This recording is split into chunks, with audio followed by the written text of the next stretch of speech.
Welcome back to the show. Check out these headlines. The Clarity Act in the Senate creates some FUD. They're stalling, ladies and gentlemen. We've talked about it, but crypto wave 2 is coming, and we're going to show it to you. Somebody roll that beautiful intro.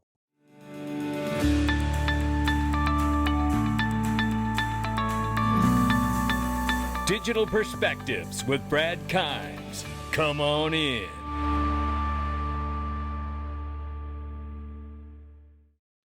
Welcome back to the show. You can follow us on X, YouTube, and digperspectives.com for exclusive content. Right now, $4.24 trillion market cap for crypto. The market's off 1.2%. We see Bitcoin down to 121,500 plus, Ethereum 4,300 plus, XRP at the number 5 spot now at 282.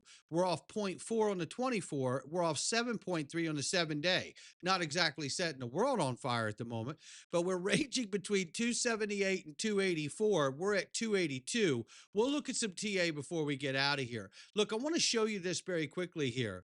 This is Blockchain Bootcamp, ladies and gentlemen. And you know what?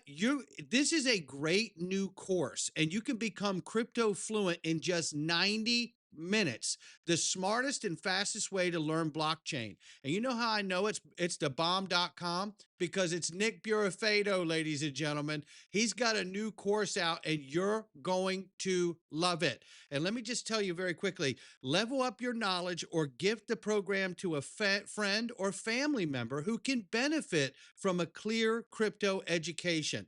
And I tell you what, I've gone through this course, and it's amazing. And it's got all the things necessary you need to know to gap fill any of your knowledge that is in this space. So make sure you click the link underneath the video. You're going to love this. Or again, gift this to a friend or family member or coworker that really has an interest, but they just feel like they don't know enough about the space. This is exactly what they need. Click the link underneath the video or any of my videos and get started today. You're going to love it. Take a look at this. XRP catalyst incoming here. Now, we've gone over this, but it's a nice reminder, and then we're going to get into the Senate FUD news. Oh, you need to know about it. Vote them out. We'll get there. But we got Fed rate cuts probably coming on the 15th. We're waiting to hear about that. Spot ETFs could start, approvals could start between October 18th through the 25th. All of this could be pushed back because of delays of the shutdown of government, but that's what we're looking for with these timelines. The end of this month could be the announcement of Ripple bank license and the Federal Reserve master account charter being all approved. Clarity could be November. Clarity Senate markup late October. That could get pushed too. Clarity floor vote early November. Swell conference November 4th, 5th. That's happening. ISO 20022 go live November 22nd. So for Swift. So lots on the docket here. And here we see Senate FUD stalling kicks up for Clarity Act. The D's are risking losing seats in the midterms, and they know it better than anyone. We're getting that bill passed. I told you they were going to FUD this thing just like they did the Genius Act.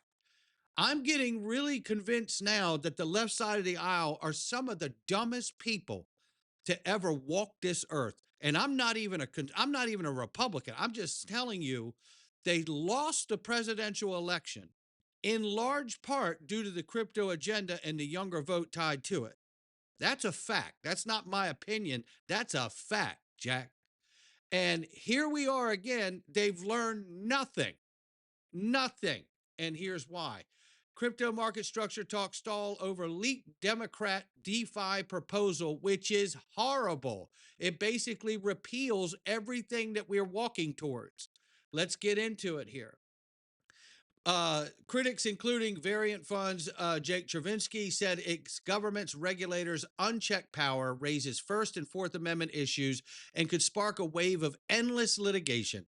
It also stands in stark contrast to Republican draft released last month, which included language to protect self-custody and software developers and earn broad support from the DeFi community. Now, the backlash to Democratic offices like Mark Warner out of Virginia, who you should be calling, as I will be too, who serves as vice chairman of Senate Intelligence Committee. And isn't that ironic? This is one of the most least intelligent human beings. I can't even. and known for his rigorous approach to regulating DeFi. No, he's known for his adversity, his challenging everything with innovation. There's nothing smart about this gentleman. I can tell you, I can assure you of that. We're flooded with angry calls from the industry members who said the new proposal was unworkable. It is unworkable. And it's unworkable because they're trying to cut out everything that we're working towards. They're trying to get rid of DeFi. They're trying to get rid of all the things we want, like self-custody. It's embarrassing. Oh, so here it is. Democratic staffer, Republican staffers on the Senate Banking Committee preventing illicit finance and regulatory arbitrage through decentralized financial platforms, laid out a handful of proposals how to regulate DeFi. The document was soon leaked to industry within hours, and members of the crypto community were making frantic calls to each other and the Republican office asking whether what they were reading was real. And what was in the document? Broad rules for policing DeFi, labeling anyone who designs, deploys, or operates or profits from end-to-end interface website as an intermediary. Industry is calling for overly broad, out of touch with ethos of DeFi and likely to kill off decentralized ecosystems in the United States, pushing software developers offshore and funneling users towards centralized platforms. This is how bought and sold people like Mark Warner are, right? On Capitol Hill in the Senate. They're trying to push the agenda and take away everything we did with the Genius Act and what we've passed with the Market Infrastructure Bill, the Clarity Act in the House, because they're beholden to banks, because we want this. And we're the people that voted them in. But the banks is the money they've taken. Oh, we're getting that bill. Here's Brian Steele. Take a listen to him. I think we still have an opportunity to get clarity across the line by the end of the year, although the focus and attention is making sure that we get the government back open. There's a lot of ongoing conversations as well about clarity and market structure on the Senate side. I'm actually continuing in conversations with some of my Senate colleagues on that topic throughout the week this week. And so I'm hopeful that as we come on the other side of the shutdown, that we have an opportunity to hit the ground running and have the Senate move forward quickly. And I think the opportunity there is to build on the success that we had in the House legislation. And if the Senate chooses to use the House text as their base text, I think what we have is an opportunity to get this bill still done, signed into law by the end of the year. There you have it right there, ladies and gentlemen. I just find it super suspicious that the government is shut down right now. And then we have broke the news that like a day or two after the government shut down, FedNow put out an announcement that, hey, we're moving to instant payments. And I'm like, oh yeah, how you doing that? We all know the government's the slowest operating machine on the planet. So, or entity on the planet, so to me, all of this is political posturing for whatever reason. I think it really comes down to trying to serve the banks because they're bought and sold. So look, the right's bought and sold too, but they're already onto this because they know where this is going. This is about saving the US dollar. This ain't about saving our crypto portfolios because we would be screwed in that scenario. That's how I got this. But let's keep moving because you're going to hear the US Treasury Secretary talk about new payment rails at the same time. Let's jump in right here. To many companies, banks prohibited from opening accounts. And I think the fact that we're creating, the term is sandbox, where there's a lot of experimentation, where there are a lot more offerings, and for community banks not to be locked in that they have to use like one of three dominant service providers, that for a wider range, supply will push down price, choice will inform. Community bankers are, and the owners, whether they're family-owned banks, whether the shareholders are usually in the vicinity, and I think that they will be laser focused on the new technologies. And just like with the credit card companies, I think that new payment rails will exist, and I think we have to make sure that it's open for everybody. There you have it right there from the U.S. Treasury Secretary. That's a big stride from the one we had last time, old Janet Yellen, isn't it? Yeah. Oh, boy. And by the way, this is State Street CEO talking about tokenization. And listen to what she says about when it gets done. it's here. We've got certainly stablecoin has just grown significantly especially since the Genius Act. Tokenized deposits are real. There are banks that have started to work with tokenized deposits, the tokenization of mutual funds. These are all things that are happening now. And some people are predicting it's not going to fully be integrated until 2030. I think it's going to be sooner. And there you have it. So there, the CEO of State Street says it's going to be sooner. 5.1 trillion assets under management. Yeah, I'm not pressed about this shutdown. I'm not pressed about the dum-dums on the left side of the aisle who still can't figure out why they lost the presidential election, right? Snap out of it. Wake up. Just throwing a fit and tantrums isn't going to win you anything. This is what happens when you let the extreme side of a party become the centric part of the party. This is what happens. You can't find any meaningful consensus to move forward and grow the party's power and strength. And it's really bad because you need to have that on both sides to have a balance of power. Gee, Manetti, I mean, oh my goodness. I know you guys don't need the civics class. I have to do it to vet because it's so frustrating. It's like, my goodness gracious.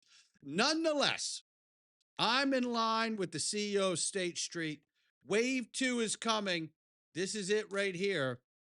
If you remember, Wave 1, Shadow Crypto Finance, was all of the companies and exchanges inside of crypto creating a market. Wave 2, however, is banks and regulated financial institutions. Just very quickly, I'll roll through a couple of these. You know we're working with Citibank. You know we're partnered with Standard Chartered. We did a pilot 5 years ago. BBV, or longer, BBVA is already done and working with Ripple. Societe Generale is releasing a Euro stablecoin on the XRP ledger. This just goes on and on and on. We could BNY Mellon's custodying real USD and looking at blockchain and cross-border payments. And obviously Ripple's going to be high on that list. HSBC. We know there's indirect connections between MasterCard and Visa. The list just keeps going. You know, Wave 2 is in motion. You think they're stopping now? No, they're not stopping now. BNY Mellon's not stopping now. They're exploring tokenized deposits, blockchain-based payments. Now, how do you think they're going to do with that? You think they're just going to custody real USD and not consider it a ledger? Or how about this? S&P Dow Jones includes XRP in its new Crypto Broad Digital Market Index. How about that? Does that make you think that we're not getting the legislation passed? The S&P's got a basket of crypto. You know, come on now. I get in so many messages from people, and they're like, man, I'm really worried. Do you think it's going to be a pass? I'm not worried about nothing because I know that the Senate has kids and everybody in the Senate has kids. And when they go to get them new clothes and sneakers and ice cream, they use the same US dollars we use. That's what this is about.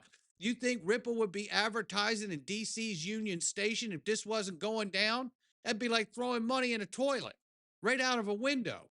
Of course it's going down. That's why they're advertising in Wall Street in New York and here in DC's Union Station, where everybody in the Senate is going to take a train to get there. Come on. How about the new commercial, banking, bonds, currency markets? The entire financial landscape is evolving. Blockchain is a powerful engine that creates groundbreaking opportunities for global businesses. Yeah, you think they're making this commercial, putting all this money into this because we're not getting the legislation? XRP Ledger is a payment network. It is an infrastructure. It's a, you know, for me, I got to be honest. I'm just hoping XRP dips one more time back down into that 270 or lower range. And I'm going to show you what I'm going to do. I'm going to show you how scared I'm not. I can tell you that.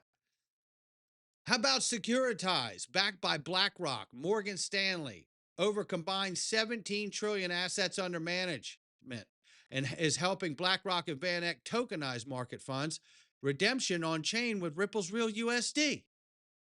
Think of it. You think they're moving forward with that if we're not getting the market infrastructure bill? Come on now. You know, or how about the fact that we know that going years back here, and I don't even have to play this, This is James Wallace going years back, telling everybody that there's a big difference between all these assets. Bitcoin's not the same as XRP. They all serve different roles. That's why I own a lot of different crypto, right? So then we go a little further. Take a look at the schematics of the breakdown here, what we're looking at, right?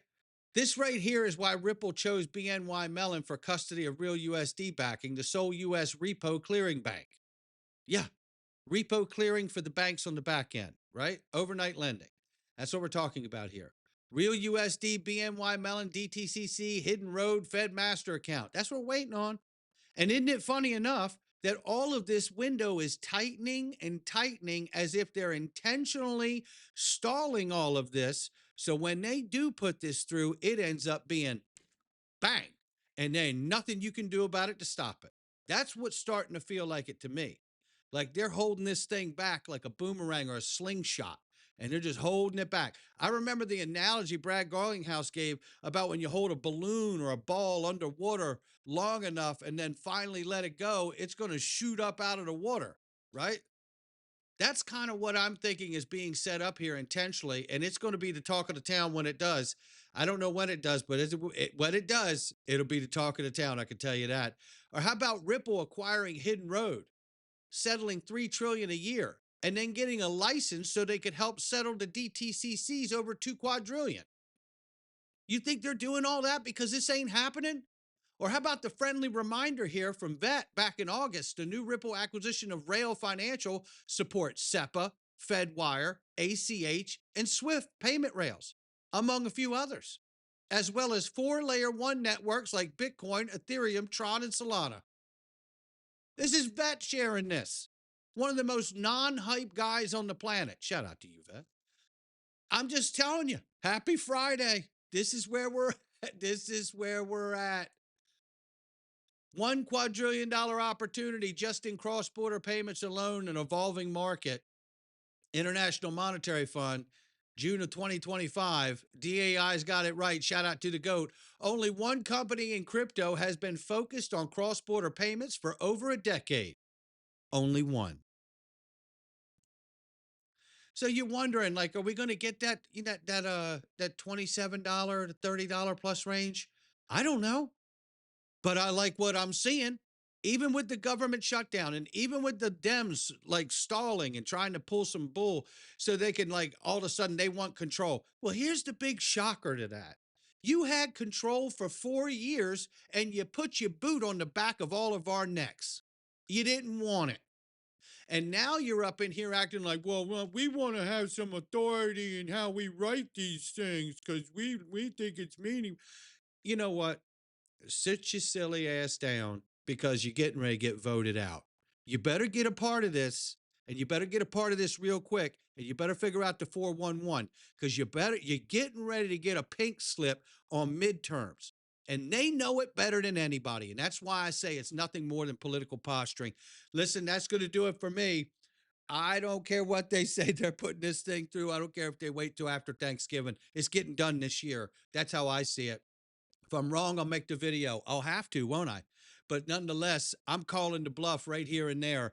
Don't do it and watch what happens. You won't be anywhere to be found because you'll be back in the private sector. That's where you'll be. Not financial advice from me or anyone else. It's just my digital perspectives. We're going into the freedom zone today. You're going to want to come in. We're living in a psyop, and you're going to want to know about it. And then we're going to talk about something else as well, which is taking over the workforce. And you need to know about that too. Click the link to join the Patreon or join us on YouTube or join us on X. We're going in right now. Again, not financial advice from me or anyone else. Come on in.